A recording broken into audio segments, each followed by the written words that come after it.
Hey, what's up, everyone? Jonathan Bailor back with another SANE show, and very excited. We actually discovered a bunch of shows that I recorded by myself as a little bonus experimentation right before the Calorie Myth book came out on January of 2014. We just remembered we had these shows and we never aired them. So we're going to air them now. Exciting. So what will follow in this episode is one of these previously hidden pre-Calorie Myth shows. So a little bit dated, but still valuable. I hope you enjoy it. And remember, stay sane. Welcome to the Smarter Science of Slim, the scientifically proven program where you eat more and exercise less to burn fat and boost health. Eat smarter, exercise smarter, live better. I am so ready for that. Hey everyone, Jonathan Bailor back with another Living the Smarter Science of Slim show. Wow. Is all I can say about today's show, because we're gonna get right into it, folks. We are going to show, maybe we aren't going to show. We're going to show how Harvard showed that in over 118,000. I feel a little bit like Dr. Evil from Austin Powers. 118,000 people, the less they ate, the more they weighed. So now you can see maybe why we're telling you to eat more, but smarter. And then we will not finish.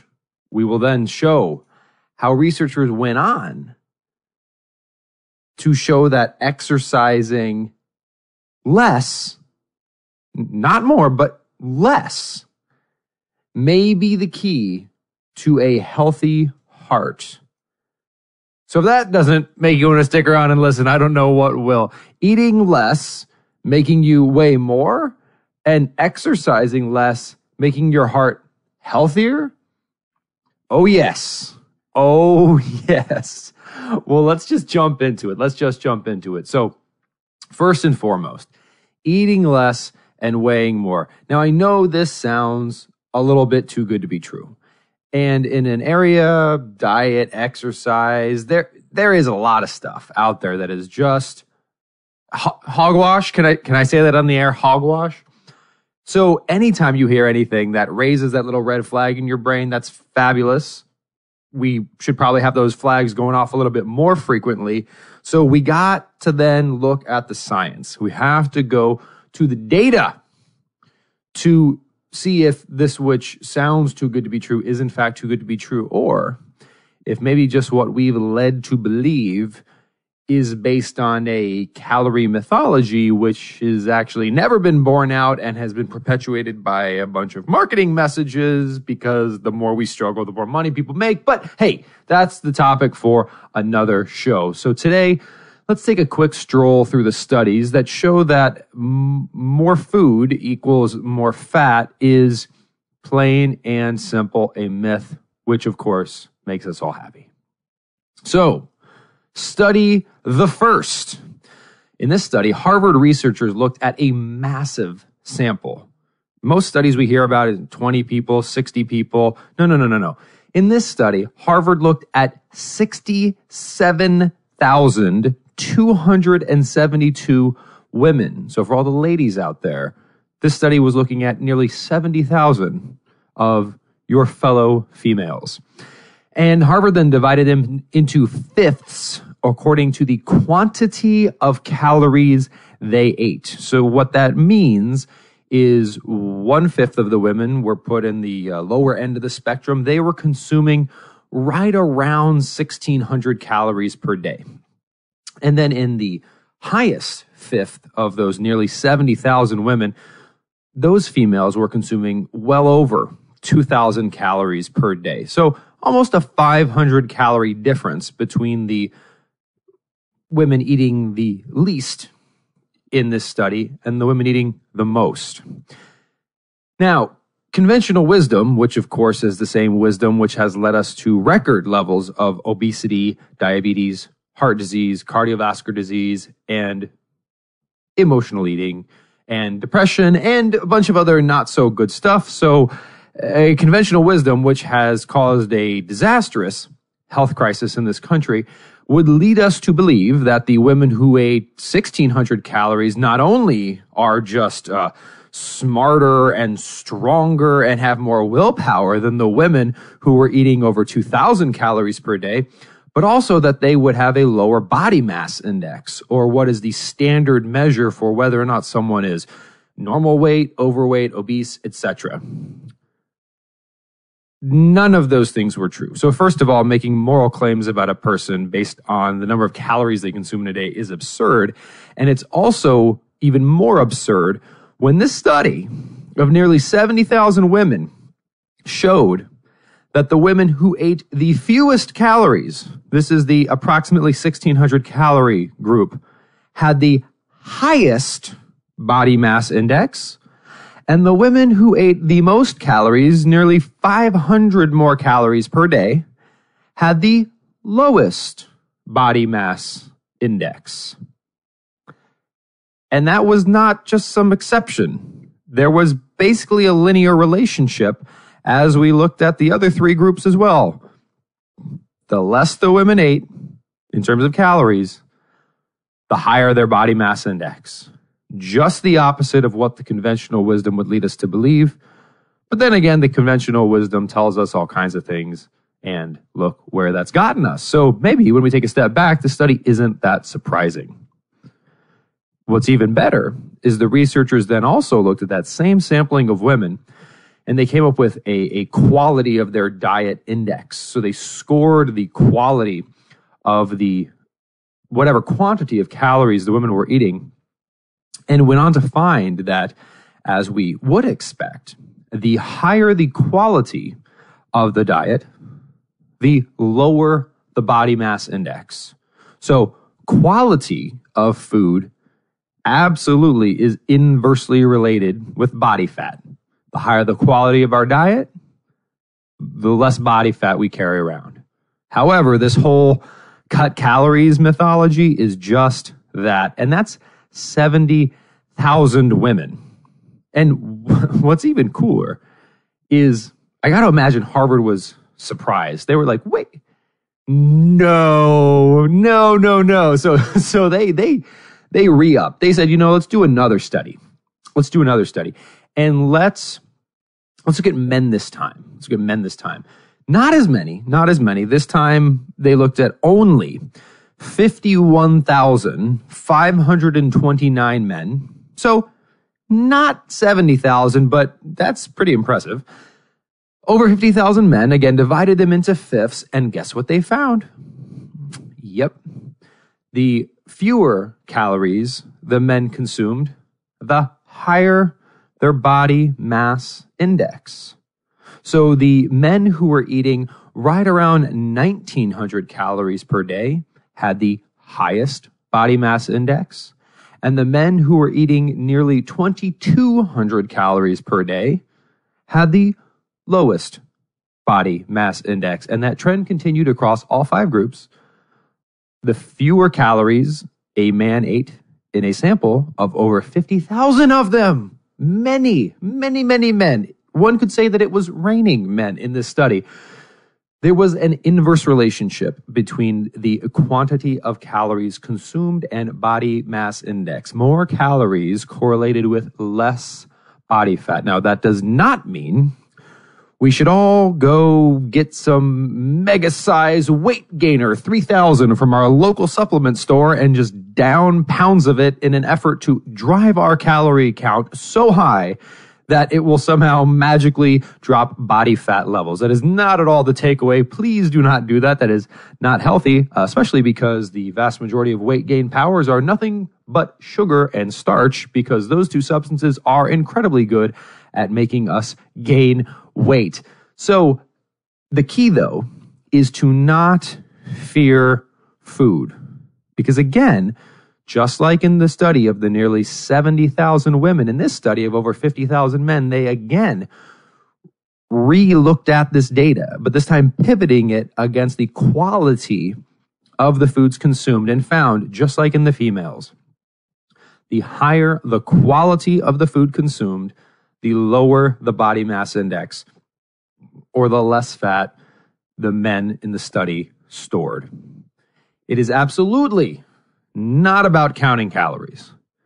If you want to track anything, please track quality, and please go out of your way to eat more, but smarter, more high quality foods, foods that are high in water, foods that are high in fiber, and foods that are high in protein.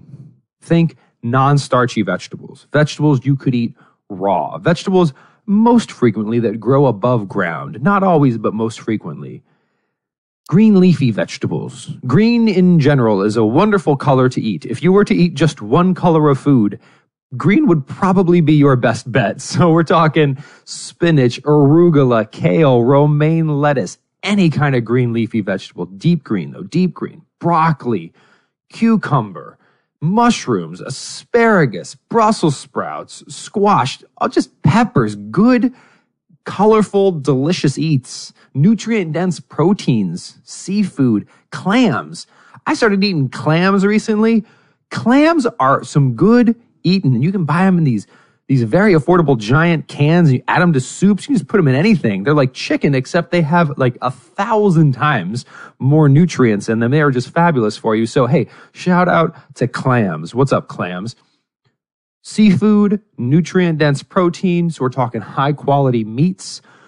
We're talking whole food fats, chia, coconut, cocoa. Oh yes, cocoa, the primary ingredient in chocolate, is amazingly, amazingly healthy for us. That doesn't mean chocolate is healthy for us. It means that cocoa is healthy for us. So let's just add that to other SANE dishes. And of course, macadamia nuts, avocados, all that fun stuff. Eggs, another great source of healthy fats. Eggs, eggs, eggs. And then low fructose fruits. So berries, strawberries, blackberries, blueberries, raspberries, and citrus, limes, lemons, oranges, grapefruits, all fabulous stuff, helping us to drive the quality of our eating up, our fear of food down, the amount of math we do at the dinner table down with you counting calories. And of course then, at least if we follow the trajectory of this nearly 120,000 people tracked by Harvard, as we drive that quality of our diet up and free ourselves from doing math in our kitchen, and instead just remember to eat high quality food, we too can worry less, eat more, and of course, weigh less and be more healthy, which is fabulous and great news. And the only thing that may rival that news is our next segment, which is more astounding research. But again, maybe not that astounding considering how the more and more and more we've been exercising, the sicker, and fatter we've gotten. So maybe the key isn't more of the same approach, which hasn't worked, but rather a different approach. And that different approach may just be exercising less, but with, again, higher quality. It is a quality issue, not a quantity issue. But wait a second. If I'm going to get here on the air and say that we should exercise less for a healthier heart, I better have some data to back that up. And please, yes, absolutely hold me to that standard and hold everyone to that standard, because you know what, friends? Biology is not a matter of opinion. It does not matter what I think. It does not matter what I think happens when oil and water are mixed together. That's a fact. It doesn't matter what I think 1 + 1 equals. 1 + 1 = 2. And it doesn't matter what I think certain forms of exercise do in the body. We can study that and we can prove it definitively. So enough of this, people, well, I think this. It doesn't matter. It doesn't matter what you think. What matters is what's been proven out in the research. So let's check it out. So first and foremost, why do we hear in the first place that exercising is important for our heart health?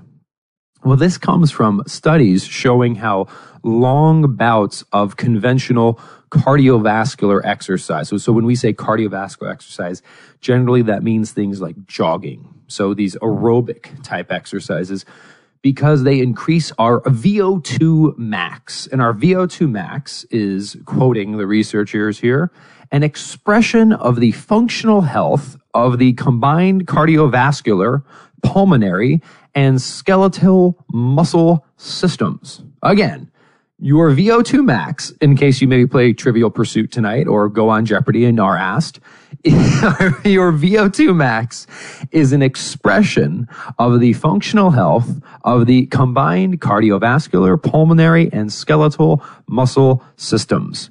What that means is a higher VO2 max generally indicates a healthier heart, and a lower VO2 max generally indicates a less healthy heart. So, if studies have shown that long bouts of cardiovascular/aerobic exercise boost our VO2 max, then the more exercise, the healthier our heart, right? Not so much. Again, that is what conventional wisdom would let us to believe. But remember, conventional wisdom didn't work out very well. So, while it is true that a lot of low quality or low intensity exercise does increase our VO2 max, researchers have revealed that a little high quality exercise is, and this is quoting the research directly, significantly more effective in improving VO2 max. Again, researchers have shown that while yes, the low quality conventional cardiovascular exercise does increase our VO2 max, doing less, aka not as much time in the gym, but higher quality or higher intensity exercise is, quoting the research directly, significantly more effective in improving VO2 max. So do we need to exercise to help our hearts? Absolutely. It's absolutely important to exercise to get our heart health up. But do we need to exercise a lot? No. And in fact, does exercising a lot have any benefit? Well, not really, because if you think about it, there's an inverse relationship. I'm going to geek out here for a second. There is an inverse relationship between the quantity of exercise we can do and the quality of that exercise, right? You cannot sprint for as long as you can walk, not because you're lazy, just because you use more energy the harder you're working, and then you run out of energy faster and you can't do as much of it, right? You drive your car at 200 miles an hour, you're going to be able to drive for a shorter period of time than if you drive your car at 20 miles an hour. So when we talk about exercising more, what we're really saying indirectly is dropping the quality of our exercise, and dropping the quality of our exercise is counterproductive to our heart health. In fact, researchers have found that even if we take the same amount of work, aka the same number of calories burnt during exercise, higher quality or more intense exercise, which again would have burnt those calories in a much shorter period of time, right, improved VO2 max more.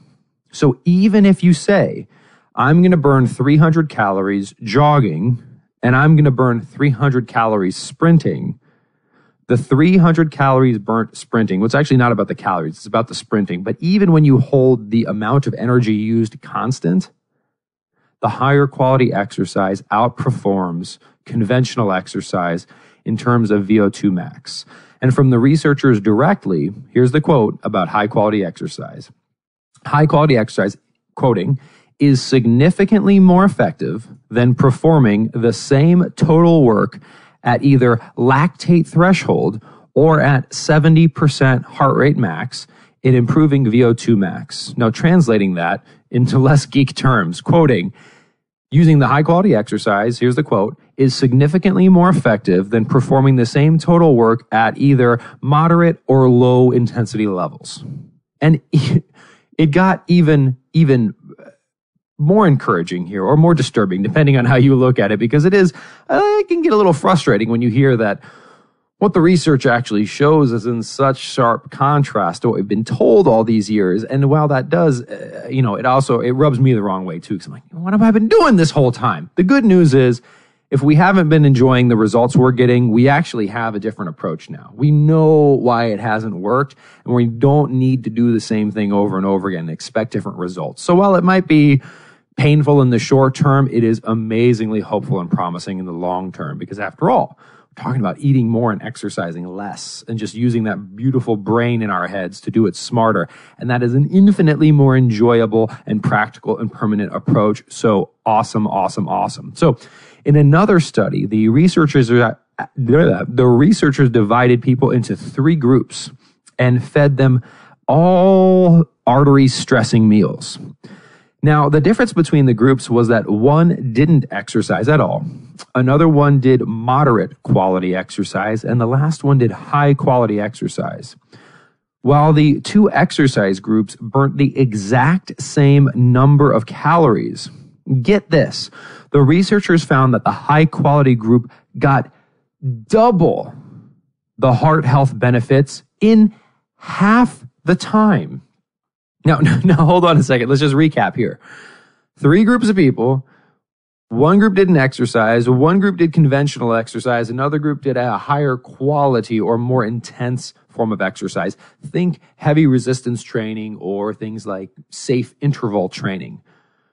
The group that did the high quality exercise burnt the exact same number of calories as the conventional exercise group. We know it's not about calories, but it's super interesting because we're comparing apples to apples here in terms of amount of energy used. However, that high quality group got double the heart health benefits. So we're not talking about weight loss here. So this is not a vanity thing. They healed their hearts twice as much and in half the time. So twice the benefits, half the time. That's like 400% better with the same number of calories. So I'm always talking about these calorie myths, right? Because if it was just about calories, we'd say, oh, do any kind of exercise, really doesn't matter. Like you can jump on a pogo stick, whatever, just burn those calories. Well, this study is showing us right here. No. These 2 groups of people, one moderate quality exercise, the other high quality exercise, both burning 300 calories, but one group is getting 200% better heart benefits in half the time. Clearly, we know a calorie isn't a calorie when it comes to the food we eat, but it's obviously also not in terms of the exercise we get. The researchers then went on to conclude, quoting directly here, these findings reveal a clinically relevant protective effect of acute exercise on the vasculature that is clearly exercise intensity dependent, aka it is super relevant to the medical field and then to all of us that intense, safe exercise is really what determines the heart benefits. It's not about just doing more. It's about doing less, but smarter. And this is not controversial. There's a lot more studies, but let's just focus on one more and let's go mainstream, just in case there's any doubters out there, which is all good. This is way off the traditional path, so no worries at all. If it's a little tough to wrap the head around initially, that's why we're here, and that's why we keep coming at you every week with more and more hopefully interesting and helpful research. So Harvard researchers published a study in the Journal of the American Medical Association, or JAMA. So that is like the Time magazine or the Newsweek of the medical journal community. It is about as well known as you get. And they followed 44,452 people over 10 years. So Harvard researchers, Journal of the American Medical Association, nearly 45,000 people for 10 years. So I'd say this is an interesting study to look at. And they saw that in that sample, the quality of exercise correlated with a reduced risk of dying from coronary heart disease independent of the quantity of exercise performed. Again, the quality of exercise correlated with a reduced risk of dying from coronary heart disease, independent of the quantity of exercise performed. Meaning, a little bit of high quality exercise reduced the risk of dying from heart disease, even at lower quantities. The researchers stated it like this, quoting directly: exercise intensity was associated with reduced risk independent of the hours spent in physical activity. One more time, really let that sink in. 45,000 people, Journal of the American Medical Association, Harvard researchers looking at these people for 10 years, quoting, exercise intensity, aka exercise quality, was associated with reduced risk independent of the hours spent in physical activity. So why? Unless you enjoy it. I personally do not, but why? Spend hours upon hours upon hours upon hours breaking your joints and stressing your spinal column on the treadmill or pounding it on the pavement when exercise intensity is the thing associated with reduced risk. Excess fat and health problems are not quantity problems. They're quality problems. It's not about eating less, and this is just the tip of the iceberg, showing that it's not about exercising more. It's about using our brains instead of using brute force. And it's about eating more and exercising less, but doing that smarter. This is Jonathan Bailor, and I'll see you next week. Wait, don't stop listening yet. You can get fabulous free SANE recipes over at carriebrown.com. And don't forget your 100% free eating and exercise quick start program, as well as free, fun, daily tips delivered right into your inbox at bailorgroup.com. That's BAILOR group.com.